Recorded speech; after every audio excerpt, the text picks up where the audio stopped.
Yeah. All right, our live stream.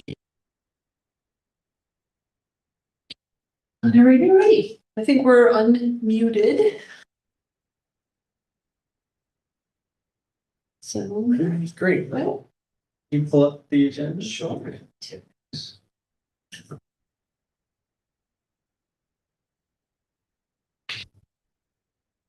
I think the first item, you suggested that we move the grants update to quarterly. Oh, you want to, well, first of all, there's no updates this month, but there will be next month. So Okay. maybe that's a little. Yeah, I think, Why don't we wait till at least till next? I was thinking just to leave it monthly, because we can always look at it and if there's nothing, but. Yeah. You know, it's such a relevant topic to this committee, generally speaking. I think just sort of being in the loop whenever we meet is a good move. Cool. Oh yeah, so there was a hit and run, and I heard nothing about it. I haven't seen any additional updates in the paper. I know, I think Ella's mentioned to me that there's like a Facebook group about this type of, activity. I don't know if anyone has anything else they've heard or read about it. I see David has joined us. Hi guys. Hey there. The only thing I saw was the Freeman article as well. Okay. Ella, did you hear anything about this hit and run? Is there anything in other news sources that you might have come across? Yes. Which one? I think there's actually been more than one. Where was this one? This is on Boulevard, I think, near Near the Five Stewarts Ways section, shop, right? Near what? near the Stewarts, right at, Five Ways. yeah, the Five Ways. Was this the one that was Oh. with the employee of the dispensary right there? I don't know. Was the person identified as an employee? I had thought that that's what the case was, but I could be wrong about that. I thought that it was originally reported it was an employee. Yeah, the Freeman article doesn't say. Yeah, it was also, I think, this was back on the day or the day after that it happened, so that could have come out afterwards. I'm gonna ask. I'm in a chat with some people. I'm gonna ask if anyone has any updates on that at all. I'll get back Okay. to you. Thanks. So yeah, so exciting news on the sidewalk front. The city's received two, I guess, proposals, you'd call them, from their request for proposals. So two consulting firms have submitted documents. And so next week, myself and a couple other people are gonna meet to discuss our choice of consultant to move forward with that project. So that's, really big news. So this is repairing city-owned sidewalks? This is to develop the whole process, basically, right? From collecting the money to then sort of reviewing the city sidewalks and then moving to however they're gonna do it. We've talked like 1 to 2 miles, 3 miles a year over 30 years, that sort of thing. But that's all, gonna be figured out by these firms, whichever one is chosen. There's only two of them, so one or the other. Yeah, I would like to emphasize that it's all about figuring out for it. Yeah. So a little bit about like, will we do it in-house? Will we hire a contracting company? But mostly it's about, should we fund it through a tax when you buy a house over a certain percentage? Should it be a sidewalk district, like a library district? Should it be how it is now and the city does better enforcement? So it's really figuring out how to bring the sidewalk. And is the consulting firm presenting ideas for that as well, or no? So it's a planning process. Okay. So we're hiring them to take us through that process of laying out all the different options and choosing one. And in fact, we wouldn't choose it. So they would basically sort of like a planning document, a planning process, there'd be public outreach. They would come up with recommendations. We would then bring that to the common council. The common council would sort of decide on which direction to go. And eventually, if we went forward with it, there would be a referendum. So the whole city, there'd be a referendum if we did a sidewalk district. So for certain funding mechanisms, then the community decides. If we just did enforcement, or if we just did, I think like the real estate tax, I don't think that's a referendum. So each thing is kind of its own little complicated world, and they're gonna help us think that through. Gotcha. Yeah. Can you explain district more Sure. in detail more? I can try. So my understanding is like the library is its own tax district. So we all pay a separate fee into the library. That's why they have their own vote every year. This would be a similar thing. We would basically, I don't know if I don't know how the mechanisms financially work. I'm not a banker, but somehow we would create a new fee that we would all pay into.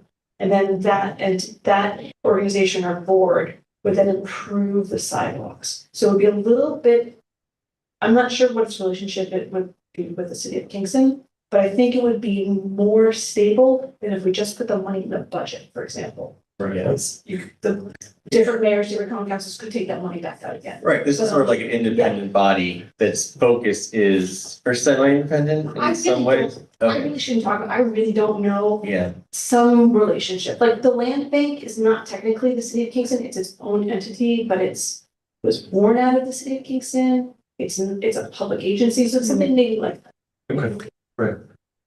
yeah, so this is determining, Which route to go for? yeah, it's like the starting point, like picking the people who will then bring us down the road, I suppose. Yeah. And we really wanted, the way we wrote the RFP is we really wanted them to have the technical knowledge to also help us like with the referendum. So we want them to go to help us write when we need to submit forms, how we write that language that I think it gets submitted to the state to go on the back of your ballot. Yeah, I've never. well, there's even public outreach and education around this stuff, then you need people to vote on it, and getting people to vote during any election is basically impossible to not vote, so it's like you have to get people to, I don't know, education campaigns and all sorts of things, I would guess. Well, you bring up another point there. So there was a referendum most recently, that I'm aware of, that was for the Community Preservation Fund.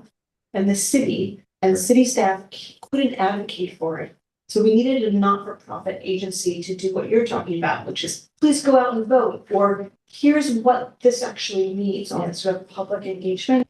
So if we went down that route, we would need another not-for-profit to help advocate for it. Well, here's the question, I guess, or we're not officially city employees or anything like that. Are we considered, would we be okay to sort of advocate for it? Because that's how I always kind of envisioned that we'd be the ones being like, everyone should go vote on this ballot measure that you brought about.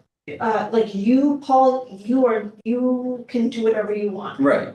Complete Streets doesn't have a budget, wouldn't be able to do like polling or set up. Right. So another agency would have to pay for those things. Okay, interesting.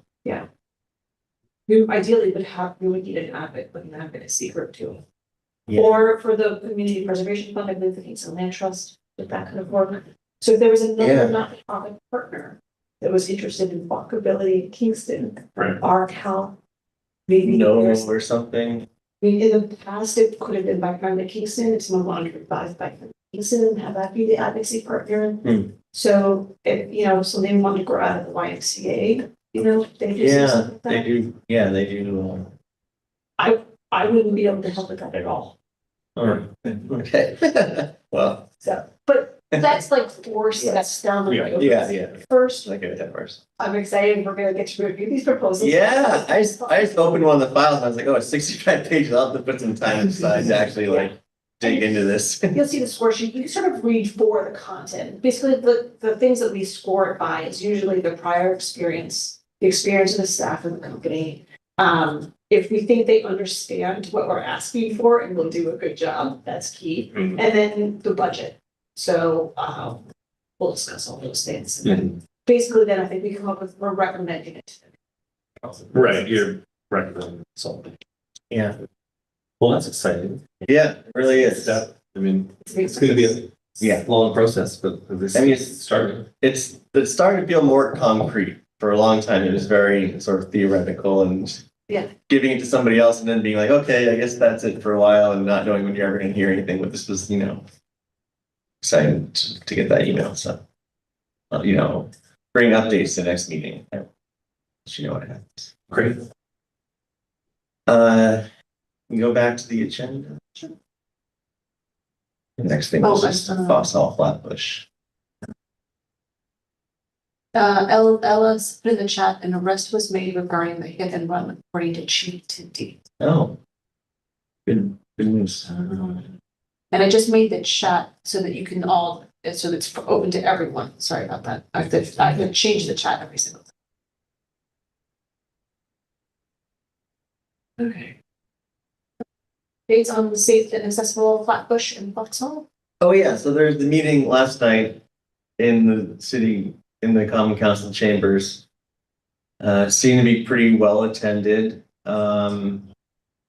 Yeah, I mean, it was like I was saying at the sort of start of this meeting before we went live. It was basically unchanged from what we'd all seen, you know, going back quite a while at this point, but they were still taking public comment on it. I just made one comment that it looked like in the renderings that they use like brick in the sidewalk areas, and I was like, for other places in the city that just gets so overgrown with stuff that I thought maybe, you know, stay away from that. But yeah, all the other sort of changes that we've seen. I got clarification when you look at the designs, which are on Engage Kingston, I think, right? Yeah. Wherever you see arrows on paint on the street, that is where the speed humps are. And so it's not every crosswalk. I thought it was. It's just the crosswalks where they show paint crosswalk and arrows. So that's just sort of clarification when you're looking at it. And one interesting thing I learned was that apparently it's the rule that the trains have to blow their horns when they're going through intersections unless there is some sort of safety measure that's met.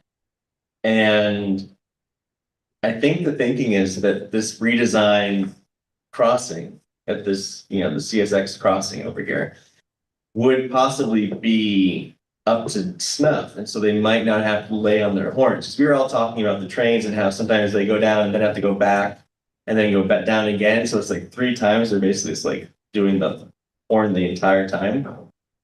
And that may not be necessary. It would be, you know, it's real change for the people in that part of Midtown. Yeah. And even I even hear. I've been here around those too. So it's a potential, you know, real change. That would be great. Yeah. Yeah, the crossings look good. I wonder if the interlocking brick is because of tree watering. I don't know. I was also wondering if having the bricks were near the train crossing. I was wondering if like the train vibration would even like shift the bricks even more, you know, like and allow stuff to grow out. Like if you'd want just concrete. I don't know. I mean, that's sort of for some sort of engineer to think about, but Right. I don't know. That's true. But yeah, and also there's talk about how I think it's the first street, if you're coming like in this direction from the train, that first left is also where they added a speed hump recently. Those 2 streets that were sort of parallel to each other in that part of Midtown. So it's just interesting. There's like a lot of addition of speed humps in that part of Midtown, which is, you know, great. Going up the hill. Stefan, right? We talked Yeah. about Stefan and David. Right. If The van. if you cross The van. the fan, yeah. If you take, the left, if you're coming across the tracks and take a left at, I believe, Lone Wolf, right? That's Stefan. It's the van. Yes, Stefan. There's no Stefan Street in Kingston. Broadweed. Yeah, so then you'll just have this plethora of speed humps now, which is great. It's a real change.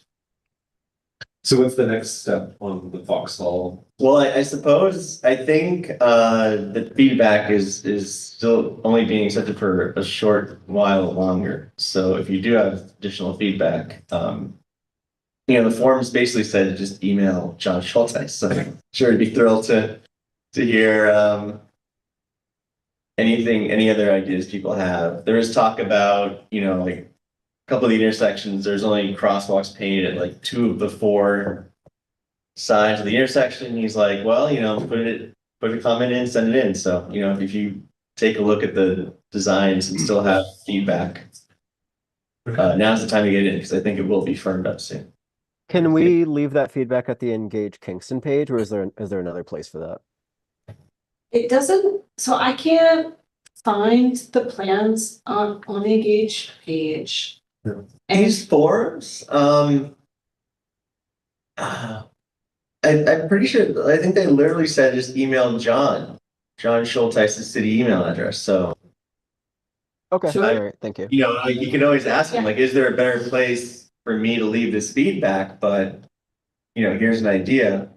and his email is definitely on Engage. Yeah. So, I'm posting it in the. Yeah, feel free. there it is. But The plans are. The plans aren't there. So they've got the public outreach summary, they've got the public meeting presentation from March. It looks to me like he just hasn't put it up yet. So I know I've had PDFs of it. That's very strange. Like, I don't know if they're sent around to us. But basically what they had on, on boards, on, easels in there is the same exact stuff that I've seen in PDF form. So I know, it's around somewhere. I remember, I sort of remember us going to this website and pulling it up ourselves and looking at it. Yeah. So the first thing you could say to John is, where can I, Maybe find those. where do I find them? And here's my visa. Maybe because I'm not signed in? That's possible. Let me try something.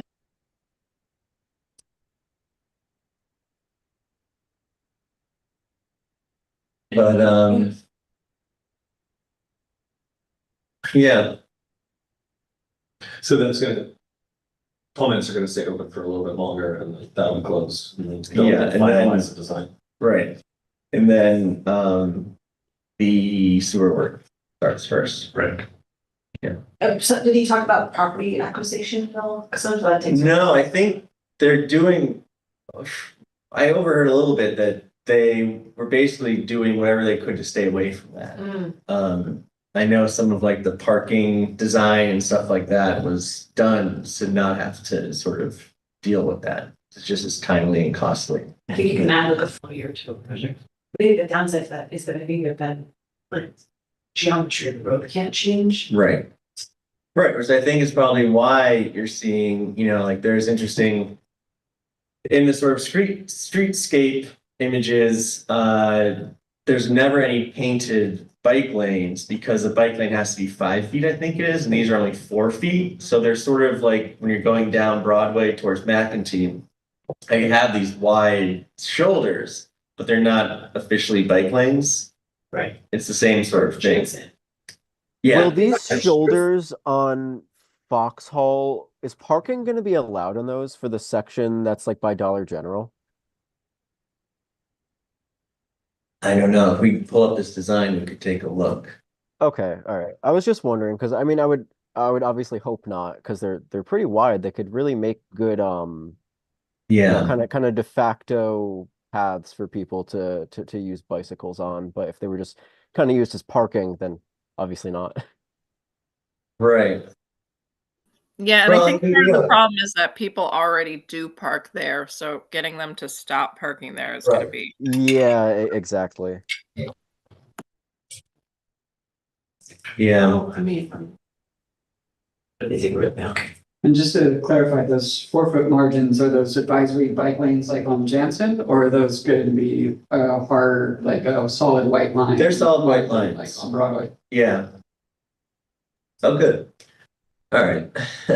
This is, and it's a big file. So do you want to look by Dollar General? Yeah, I think it's the C section. It's called. It's like section C. It's like where it meets with Flatbush. Okay, all I got is these 2 pages. All right, so that's So the, that's the weird intersection that's where they're gonna close. yeah, they're closing that off. Okay. They're closing it off. Yeah, so it's gonna be just basically Foxhall only. What's that street? Is that Cornell or? Yeah, so right now Okay. Cornell intersects and Right. So this is Rock Road. Right. Yeah, so Cornell is now gonna turn to South Manor. And it's And Foxhall is just the straight. straight line. Yeah. Okay. Yeah. Yeah, one comment that we had there is that there is no bike access to Cornell, which is, I think, like a oversight, and people are going to end up riding their bike on the sidewalk there, which, yeah, I don't know why they didn't do that, and doesn't seem interested in doing it. Yeah, I mean, given the width of that green space, I feel like there could be some pretty easy Yep. bicycle access. And I do remember when we had brought that up that John had left a comment on our document saying that it was intended that there would be bicycle access because Cornell is a potential future spot for a bike lane, but I don't know if that's carried through to the later stages of the plan. Yeah, according to yesterday, he didn't it suggested that there was no bike access there. Oh, okay. Oh, also, if you guys look, you can see on this section that this is where there's the shoulder. This is where it starts, like after Cornell and Foxhall intersect. So that's what that would look like. Those are about 4 feet wide, the white line shoulders there. Yeah, and those are bioswales, those kind of like gray rectangles with the circles in them. What's promising is here in this section, they're definitely painted to be parking spots. Yes, which now they're currently is kind of rough and there's no And sidewalk. here they're not. So that's promising that they are not intended to be parking. And maybe sort of a shoulder, which can be used for walking or biking. Will cars still park in them? Possibly, but it does look like they will be blocking traffic. So, cars Yeah. kind of, temporarily stop all the time, and they're not supposed to, but they do. But it Yeah, doesn't I mean- look like it's intentionally parking. It's mostly businesses on this stretch, right? Like it looks like there's parking spaces for these businesses, so theoretically, the people going to these businesses, or I'm not sure, whatever they are, would park in those spots and not hopefully need to I park. think in this the is street. that Ulster County documents. Okay. That's that weird building there. Yeah. It's kind of a weird little parking lot space. Yeah, I feel like most of the current illegal parking is like across from Unicorn, and there's like a dirt patch. sure, yeah, no, So it sort of invites one to park on it, whereas I don't think people would feel invited. Yeah, no, the formalizing this area, with like proper curbs and sidewalks and trees and whatever, like all that sort of infrastructure, I think will, it'll just kind of it'll like calm everything down. It won't be like so sketchy over there. At nighttime, it's like very dark and there's mud and, dirt and I don't know, it's just kind of like a mess. Yeah. Do we know if Foxhall it's a state route? I think it's part of State Route 32. I don't think it is. That That didn't come up at all yesterday when we were talking about.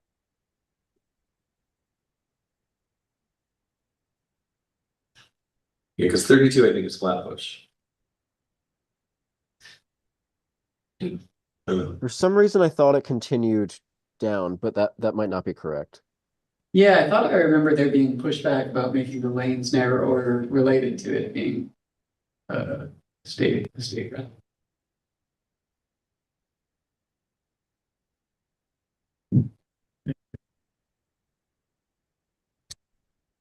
All right, well, yeah, like I said, there's still time for feedback. So. All right. Ready to move on? So I think up next was my big rack. Sure, yeah, let's take a All look. right. So I'm very pleased to share with you all this wonderful report that my colleague Phil has created for us. You don't have to read it all, but if you're interested, you can. I'm posting, so this is both in our notes, our agenda for today, and I've posted it on the Health and Wellness Department page. And Phil has done a great job of making this map of he's calling it micro-mobility parking because it's not just scooters and things, but basically it's bikes. And it's kind of neat to see it visually because you can really see that it's along the spine of Broadway and the Green Line, which I think is really interesting. So those are old racks and some new racks, and you can sort of see how it all relates to our especially the Green Line. I think that's really interesting because I think of the Green Line as our active transportation highway to the city of Kingston. So that's, the idea that that's how we want to get through the city safely, walking and biking, and then want to try to build out sort of the branches to it. But I think it's interesting that that's sort of where we concentrated our bike racks. He's done a great job of sort of marking out where the bike racks were installed and when they were installed. And then, because Phil can't help himself, he then went on and decided where future bike racks should go. So I think that's really interesting too. So he has identified some parks and commercial zones, some residential areas that are being developed. And I think that's a neat framework for looking where we want to install it next. Great. And then specifically, this is some of the new residential developments that are coming down the road. So he was looking at, I think the section he's talking about how in the new zoning code, there is not a parking minimum, there is now a parking maximum. We can explain that maybe once. But there is now a bike rack minimum. Really? Yes. So if you have a certain number of units, you have to include bike racks. Fantastic. Yes. Yeah. So I think that that's what he has wrote down here. So the Frog Alley development, I was just looking at that one. He says here is 46 units. I think it's more than that, but anyway, required bike parking spaces is 9. Wow. So, Is there, I just read about that Frog Alley project. I don't believe that it includes any on-site parking, which is like feels culturally revolutionary for Kingston. oh yeah, Fascinating. is there design standards for bike parking? Thanks for asking, Paul. I'll get to that in just a moment. Okay, yeah, So don't Yeah. rush to it. we'll get there. So then he talks about where we should do some put in some more in some parks. What else do we get there? So basically in the appendix, these are some guidelines that I made quite a few years ago. Picked up a different document and it talks about the spacing around bike racks. You should think it's the equivalent of at least 3 feet on all sides, but ideally 4. So you can accommodate cargo bikes and other 3-wheeled bikes, other size bikes. Basically, I've kind of described how it should fit in that streetscape space or that sort of amenity strip of the sidewalk, but still, of course, keeping your ADA access down the middle. And then this is not as easily understood, but basically I was trying to describe to DPW how it should relate with the street. So if this is, you don't have to understand all this. All this is saying is we've tried to come up with some guidelines that will live beyond us of how it fits in the streetscape. Does that answer your question? Yeah, well, I guess I was thinking more in terms of like what they look like.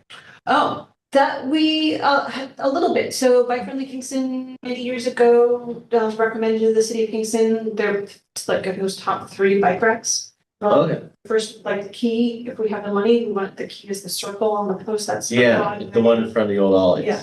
Our next favorite one is the upside down U. That's more affordable. Okay. And I think we said that our next priority would be like bike rack. Something that was like Oh, for a special district, you can get bike racks that are very fancy. That's fun. Say like the waterfront, things like that. you What's that? do. That would be fun.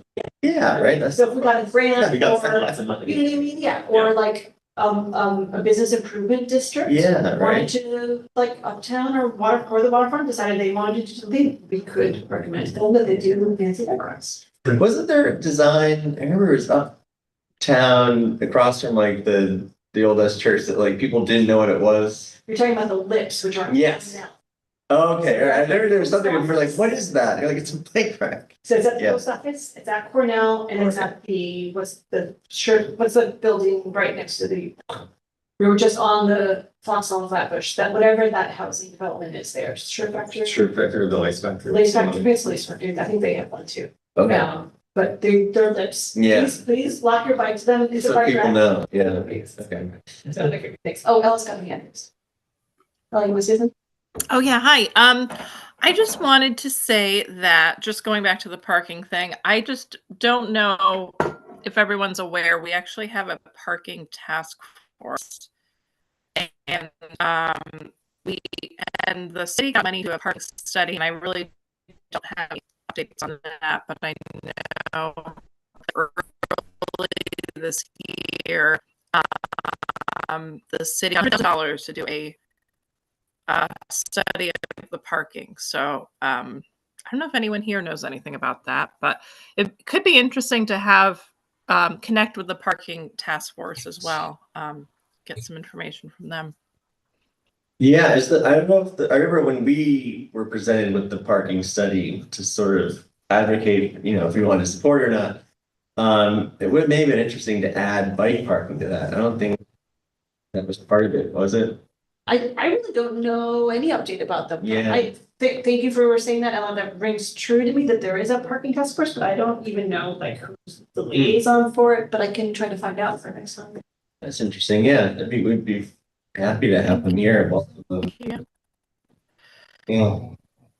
It makes so much sense that bike parking would also be, and also bus stops would, be in that too, because of course buses reduce the need for parking. So I did note that when I was looking That's at all I the wanted to say. designs. That's when I was looking at the designs for the CSX crossing Flatbush. Or Foxhall rather.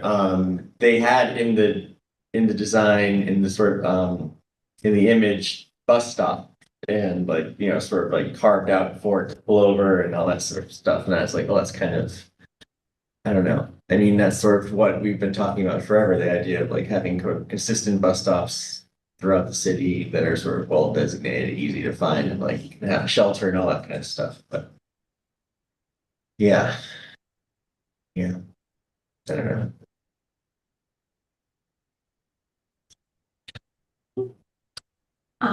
The next thing on the agenda is an update on 21 Bluestone Court Seeker. Right. So as we heard, that is now moving forward. So Yeah. Freeman reported that it was approved and Right. that development is moving forward, even though some committee members were pushing against it. Right. Yeah, so I think hopefully everyone recalls this was a small development, basically off of Lucas Ave, sort of a little street, and then a sort of a rectangle little development.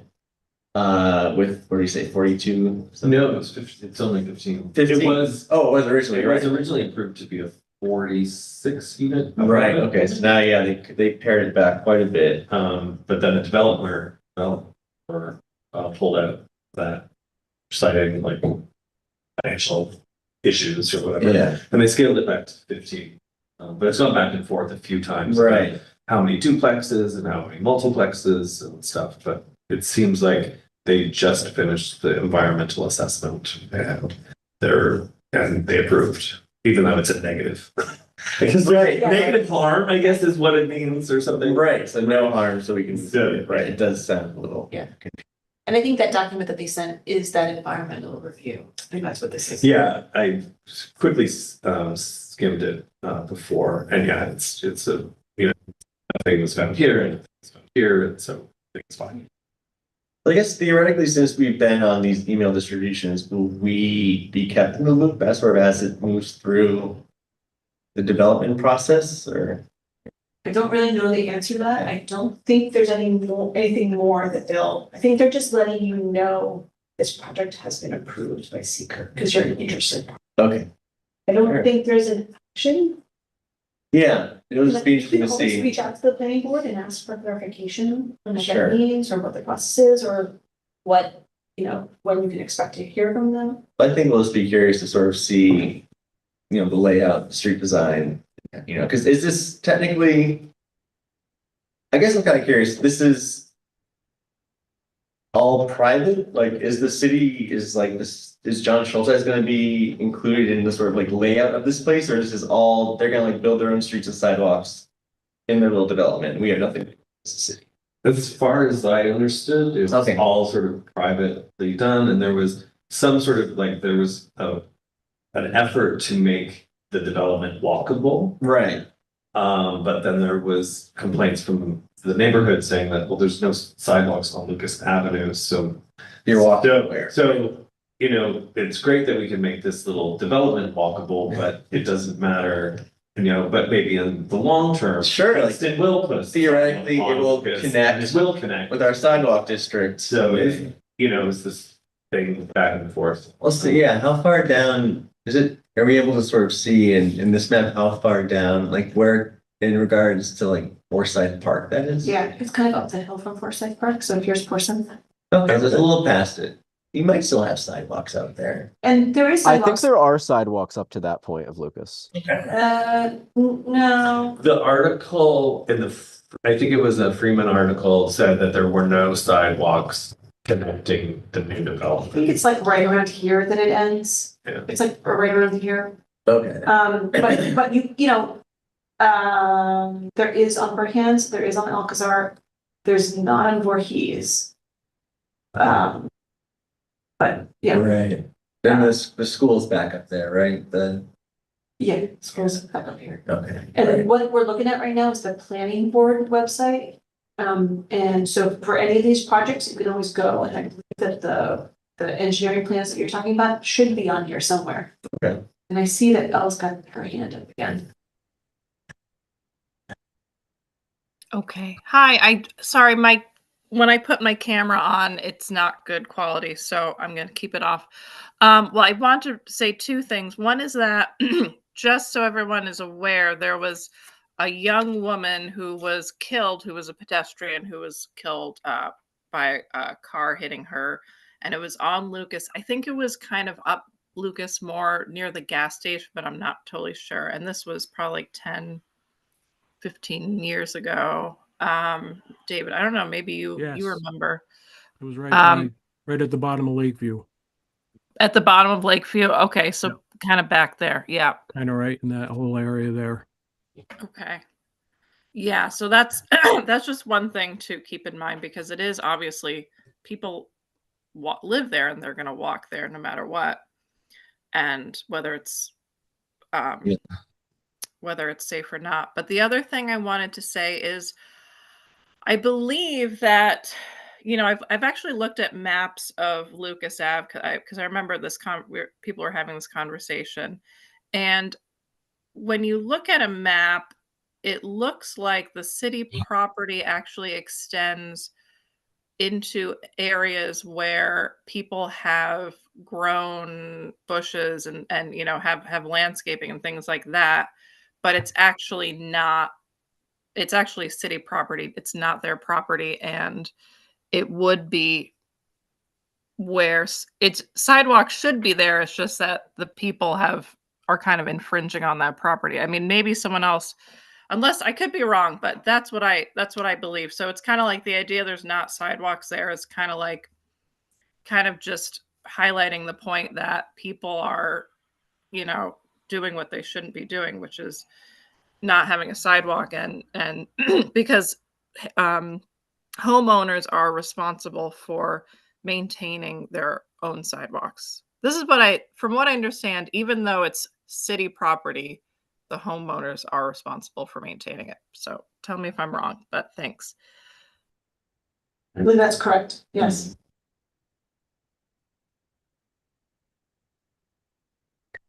Right. So this is the current design, right? Like with these duplex kind of size units, largest, oh, they even have potential in, you know, sort of like they theoretically might look like. It's probably just a big file, I guess. I can't tell you, it looks 11, 21, 25, that seems pretty recent. Yeah. Yeah. Great. That's interesting to check out. This is on the city planning board So website. the planning board website, and here's that median they were talking about. Right, they wanted a medium, I think. I mean, I love that it seems very pedestrian focused, and it's got a connection out here to Lucas that feels very pedestrian to me. Mhm. It's just reading the comments in that Daily Freeman article. It's really surprising. People, they thought of it. Yeah, it seems I know, yeah, they need people to build in Kingston, so these guys are doing it. I see, everyone's got their hands up, Ezra, do you want me? Susan? Yeah, so one, yeah, I apologize. I was incorrect. I was looking at the wrong street in terms of the sidewalks on Lucas. The sidewalks, it looks like ends 2 blocks down at Burhans Boulevard, which obviously is a problem. And I think it's a shame because based off of how wide Lucas Avenue is, it's not like sidewalks are infeasible that, they just don't stretch up there.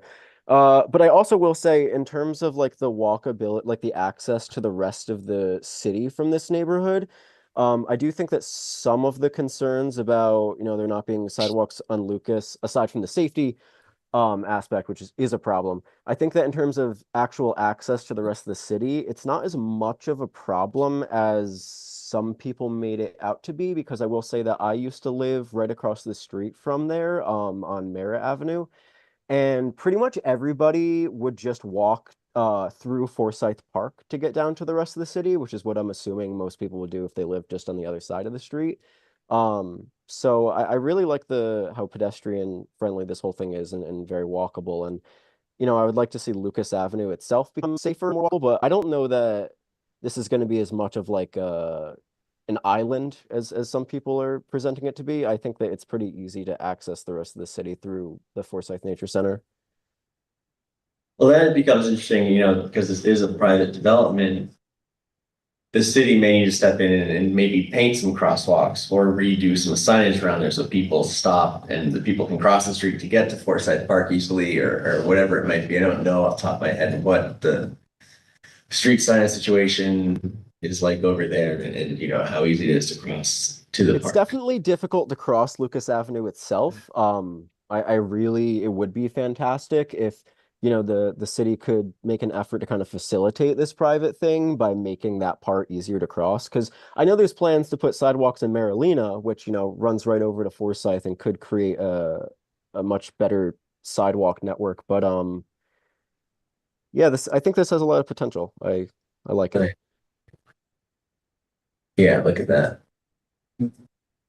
But if you look at the amount of space that the cars have in the street, it really does seem like this wouldn't be that difficult of a place to add sidewalks. It's not like they're really, very small, tight lanes where there's no more room.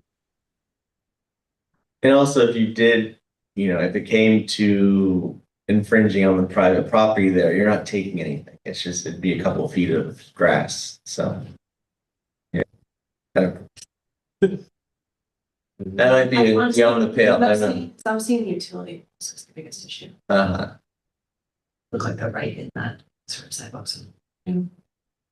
Right there, that's right where the sidewalk should be. Right. There's them. Right, but you have them, you can have utility poles and sidewalks, right? Like, I mean, it's not. I'm not saying that Yeah. might not happen, I'm just saying that's a complication. I see. Right. Yeah. That makes easy. It's complicated, I suppose, but.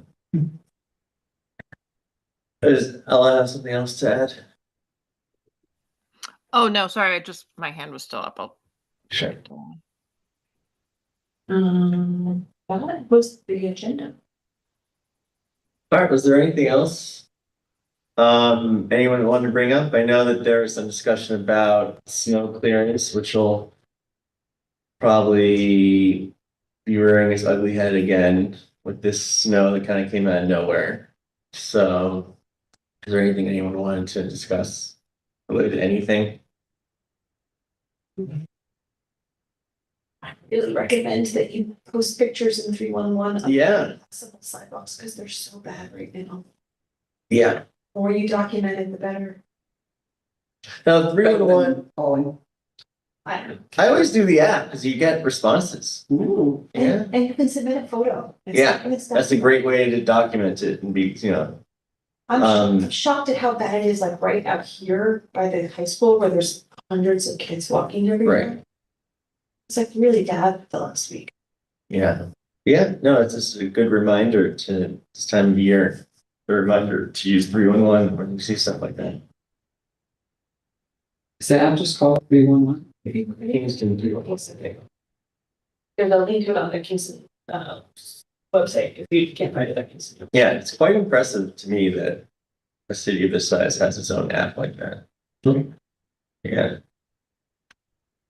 All right, well, if there's nothing else, then so we can wrap a little early on this snowy evening. Yeah. Oh, just as an update, I'm still trying to nail down my friend who works at Safe Routes. Hopefully, maybe she can come next month or the month after. I don't know, but I think it might be a nice discussion to have. So we'll see where that goes. But with that, I'll make a motion to adjourn. Second. All right, thanks everyone. Talk to you Bye, soon. everybody. Get home safe if you drove there. Bye-bye. Be Thank safe. you. All right. Good night. Thank you, everybody. Bye.